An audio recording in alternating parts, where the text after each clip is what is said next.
worked to comply with their demands initially. However, when we realized that they were not willing to work with us, we were left with no option but to escalate. That's one protester talking about why a group took over the Portland State University library last night. Police estimate the group inside is about 50 to 75 people.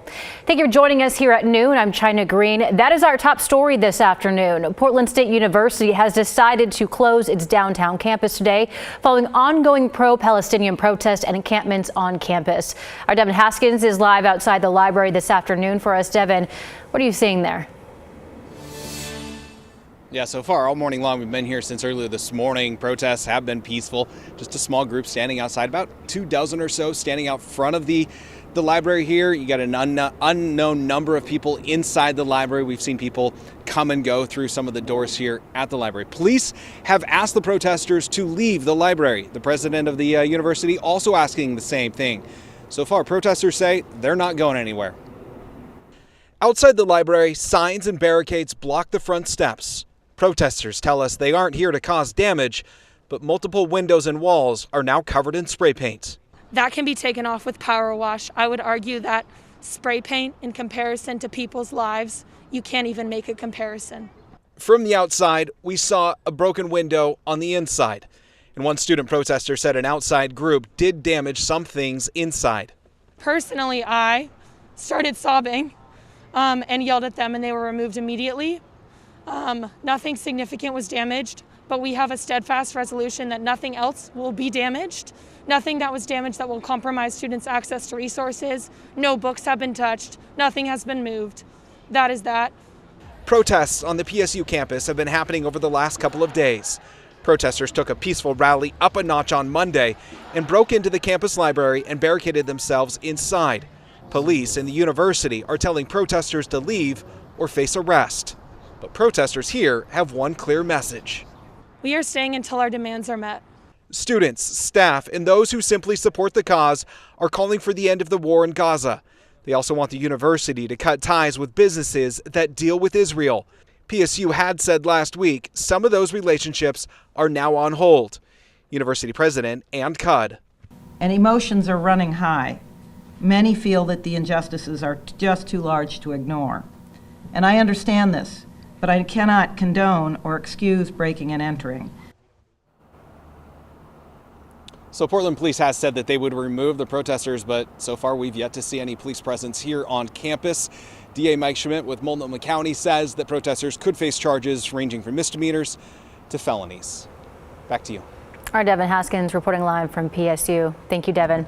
Obviously, we'll continue to follow that story as it unfolds this afternoon, this evening, and on KGW.com. All right, let's get to some other local headlines for you this afternoon. We begin in Happy Valley, where a deputy and police officer shot and killed a man who they say was holding his family hostage inside a home. This happened just around 8:20 last night on Southeast Westview Court. Family members called 911 reporting that a man had barricaded himself inside the house with his wife and 2 children. They also said he had a knife and poured gasoline throughout the home. After several hours of negotiations, officers went inside and 2 of them shot and killed the suspect. The other family members are all safe. KGW's Blair Best will have the latest updates in our evening newscasts. An investigation is now underway to figure out what caused that train derailment on the Steel Bridge. In total, 5 Union Pacific cars derailed. One of the 5 cars was leaning against one of the bridge's supporting beams, prompting the bridge to shut down for hours. It finally reopened at about 11 yesterday morning after ODOT and Union Pacific deemed it safe. Thankfully, no one was hurt. And Oregonians are suing the state after a data breach at the DMV compromised information for millions of people. The 2 Oregonians named in a lawsuit say the breach cost countless people dozens of hours and funds to protect themselves. As we previously reported, last year hackers accessed personal information for about 3.5 million people who hold Oregon driver's license or state ID cards. ODOT says it would not comment on pending lawsuit.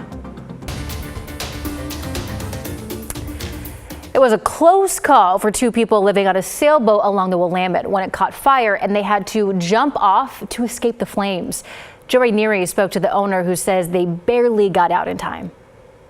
everything we had, my wallet was on there with all my money in it. We got nothing. An old 22-foot, 40-year-old sailboat might not mean much to some people, but for 59-year-old Peter Sostilio, it meant everything to him. We spent everything we had on that boat, man. We took everything we saved and saved and saved.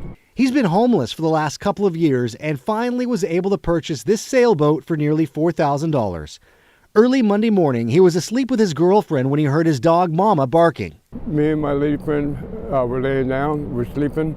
It was probably about 4:30, 5 o'clock, and we heard my dog start barking, and we woke up, and the whole boat was in flames. Sostilio and his girlfriend had to jump into the cold Willamette River to escape the fire. We just barely got out. It got me on the side of my face here.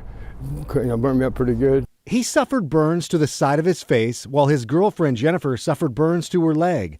Life on this boat was supposed to be temporary. It was, kind of like a baby step. We're going to go from that, from tent to this is what we talked about, and then from this to maybe like a motorhome, and the motorhome to an apartment. Just take baby steps and work our way up. Even though the home he shared with his girlfriend is gone, she saved my life. She saved that life, man. His dog Mama is who he's thankful for. Dog saved my life, man.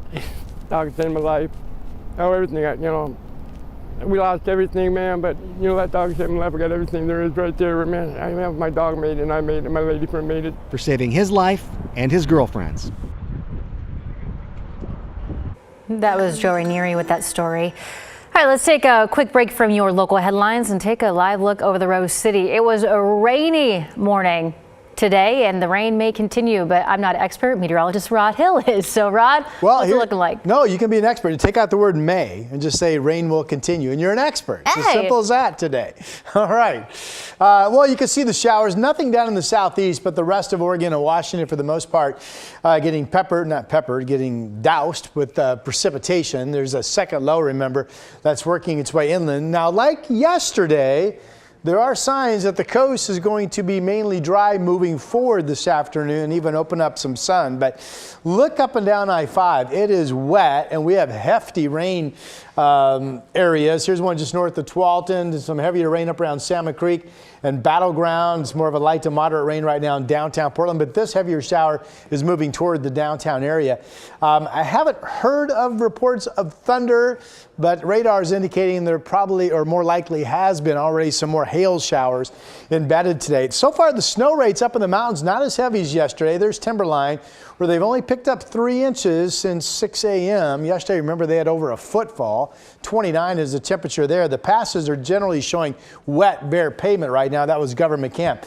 But you get up and down I-5, everybody's wet. There's Three Rivers Golf Course up in Calais County in Kelso, and there's downtown Portland. Our temperature, rain held at 49. 56, pretty active through 5 o'clock today. I think once we get into the evening, the showers quickly wind down and eventually end. And we do have some dry weather coming overnight tonight and tomorrow. That's your update for now, China. All right, Ron, thank you for that. All right, today is the deadline to register for the Oregon primary. And a heads up for you, Oregon is a closed primary state, meaning you have to be registered as either a Republican or a Democrat in order to vote in any of the upcoming partisan races. That includes votes for things like congressional seats and state offices.